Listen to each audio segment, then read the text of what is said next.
Hey everyone, Clay from Brooklyn, Football with the Fellas. It's all about Big Blue. Here with a way too early look at week one. So, week one, we play the Washington Commanders. And yeah, that's not looking very promising in most people's eyes right now because Washington made it to the NFC Championship game last year and we made it to the third overall pick in the draft. So, if the Vegas odds came out today, I'm guessing that we would be significant underdogs, which is fair. Obviously, both teams, made some changes in the offseason, and I think we got better. I think most people think we got better.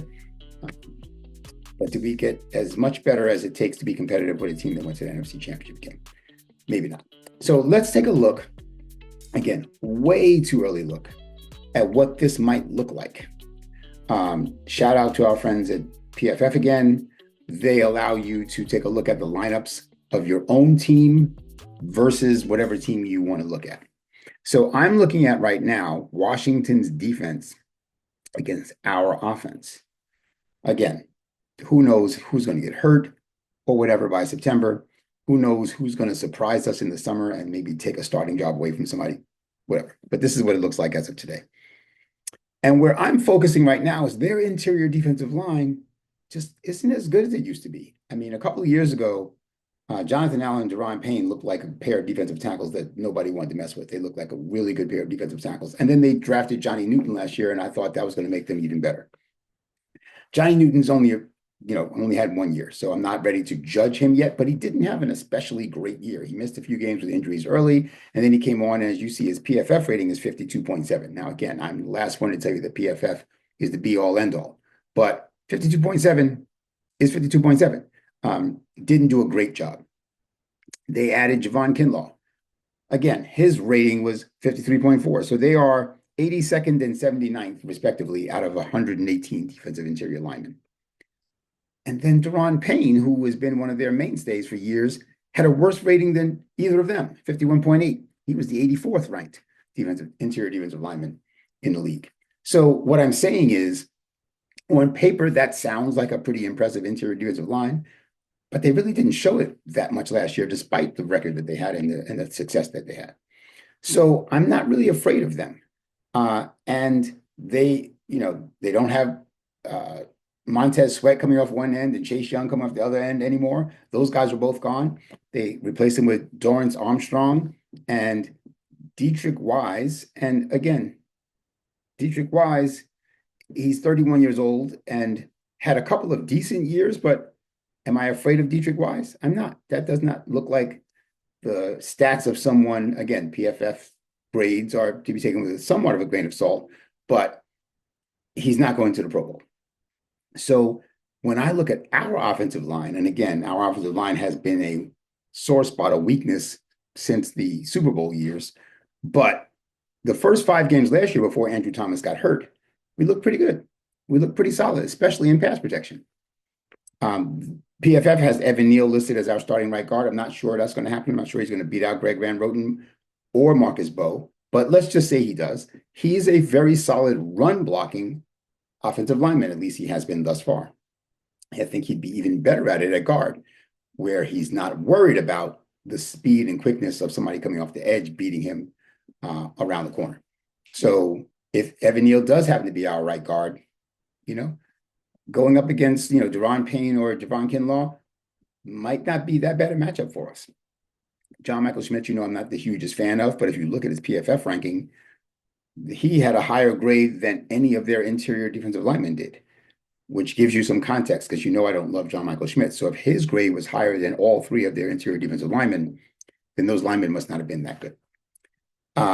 Is John Runyon Jr. going to continue to be our left guard? I don't know. Maybe Marcus Bowe beats him out, but you see he had a grade that was also higher than all 3 of their interior defensive linemen. And that I love our tackles. So I'm just saying that it may not be that hard to run the ball against Washington. Now, they do have 2 very good linebackers, Bobby Wagner, who's going to the Hall of Fame, and Frankie Louvu. So backing up that interior defensive line is a very, very good pair of inside linebackers.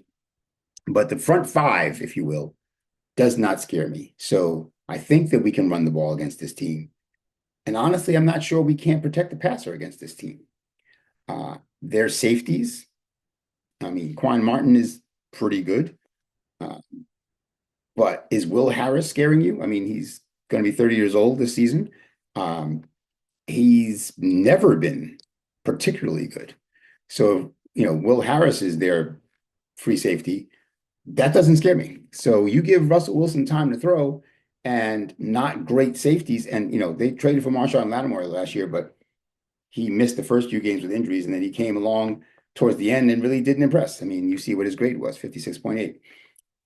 Mike Sainristil, the rookie out of Michigan last year, he looked pretty good last year, but again, he's a rookie. So he was a rookie last year. So we'll see if that continues. Um, I'm not scared of this defense. Long story short, I'm not scared of this defense. I think that Neighbors and Slayton, if that's who the starting pair of outside wide receivers winds up being, likely to be week one at least, can hold their own against those corners and can beat those safeties if they get a chance to go long. I'm not afraid of this team's defense. I think we can put up 21 points against this defense. And I think 21 points against this defense is very solid. Now, when you look at, now that's looking at our offense against their defense. When you look at it the other way, when you look at their offense against our defense, I'm not afraid of them either. Again, obviously, Jaden Daniels is amazing. Well, at least he had an amazing rookie year. Austin Ekeler is a very, very solid, well above average running back.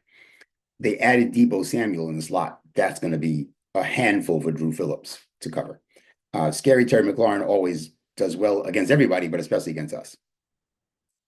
Noah Brown, I'm not that worried about. Zach Ertz, I'm not that worried about. But they've got weapons, is what I'm getting at.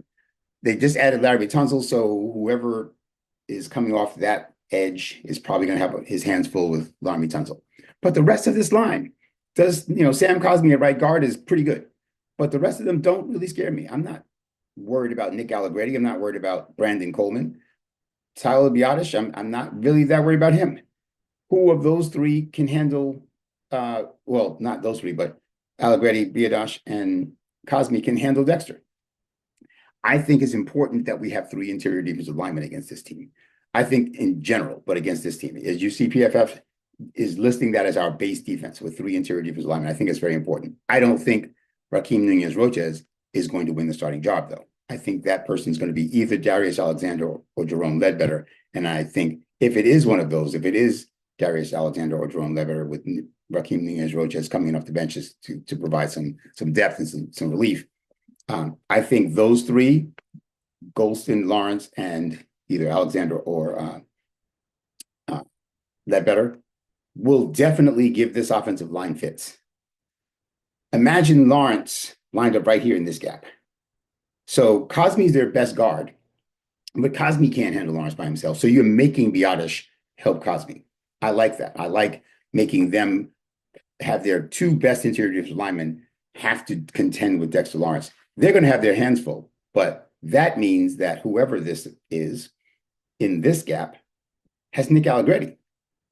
I like our odds against Nick Allegretti. And then if you put Golston, or maybe it's Ledbetter and Alexander and Golston doesn't start, but in this gap, now you're making Brandon Coleman have to deal with somebody on his inside shoulder and somebody coming off the edge, which means Zach Ertz probably stays in and blocks a lot. So where we may be concerned about covering Deebo Samuel, well, if they have to keep in a tight end and or a running back just to protect their quarterback, then that allows us to have safety help over the top on Deebo Samuel, or Scary Terry for that matter. But it means that we're not necessarily counting on one person to stop each of those two receivers. You've got some help coming there because they can't send 5 people in the pattern. They probably can't send 4 people in the pattern right away because our pass rush is just too good. And they'll have a hard time running against this. Again, if you have these 3 interior defensive linemen as your front, and then you've got, let's say, Carter and Burns coming off the edge, or Thibodeau from time to time coming off the edge, that's not going to be the easiest team to run against. We're going to be a very solid team against the run and against the pass. I think this is going to be a top 8 or 10 defense and has the potential to be even better than that, barring injuries. Micah McFadden and Bobby Okereke are not as good as Frankie Louvu and Bobby Wagner, but they're very solid pair of interior linebackers. So inside linebacker is not a weakness for us by any means. And Holland and Nubin should be decent at safety. So if we're trying to double on McLaurin and or Samuel, we have someone who I think is qualified to do that. So I like this matchup, believe it or not. And I know it's crazy right now to say that the 3-14 Giants have any chance at all against the Washington Commanders that went to the NFC Championship game. But I'm gonna tell you the truth. I do think that we are going to be in that game. Now, obviously, anything can happen, but I think we're going to be in that game. I think our defense is going to keep us in that game. It's going to hold them down. And I see this being like a 21-17 type of a game. And I think we're capable of the 21, and I think we're capable of holding them 17. Is that likely? No. Would I put any money on it? No. Obviously, it's more likely that they beat us 21-17 than that we beat them. But I'm just saying at a mid-May look ahead at our schedule, we were all like, oh my God, look at the schedule. We're not going to win any games at all, including me. But as I look at week one, just week one, that matchup does not scare me as much as I thought it would. So that's what I think. I'd love to hear what you think. As always, please grab that like button. Please subscribe if you haven't yet. Please share this with your friends. Please drop a comment. That's what I have to say about it. I want to hear what you have to say about it. Clay from Brooklyn, Football with the Fellas. It's all about Big Blue, and I'm out.